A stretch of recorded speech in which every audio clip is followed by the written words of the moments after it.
30 years have passed in the last week. Have you ever had a week like that? When even yesterday seemed like a long time ago? In many churches last week we were talking about Epiphany, the coming of the Magi. Jesus was still a child.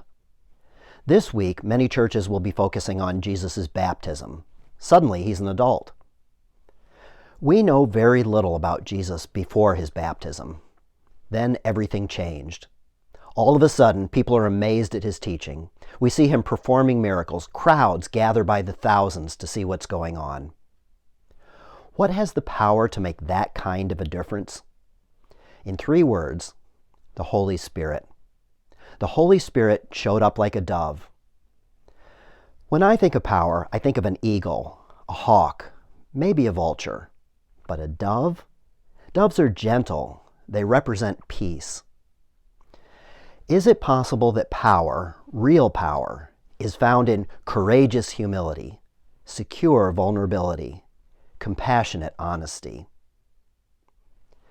Have you heard the parable about the mouse and the dove? A coal mouse and a wild dove were out on a snowy winter day. The mouse looked at the snow that was falling on the branches and said, "Tell me the weight of a snowflake." The dove answered, "The weight of a snowflake is nothing more than nothing. They're here one moment and gone the next." "In that case," said the coal mouse, "let me tell you a story.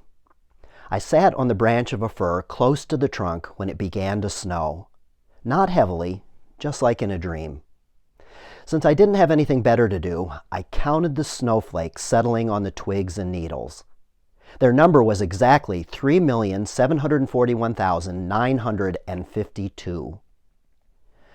Then the next snowflake landed on the branch. Nothing more than nothing, as you say, and the branch broke off. Having said that, the coal mouse scurried away.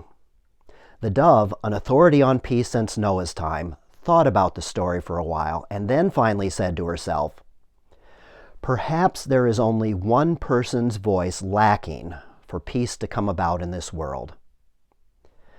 Will you be that voice today? This is our Thursday, January 8th edition of a video series we call Stronger Faith. Stay safe and be well. God bless you.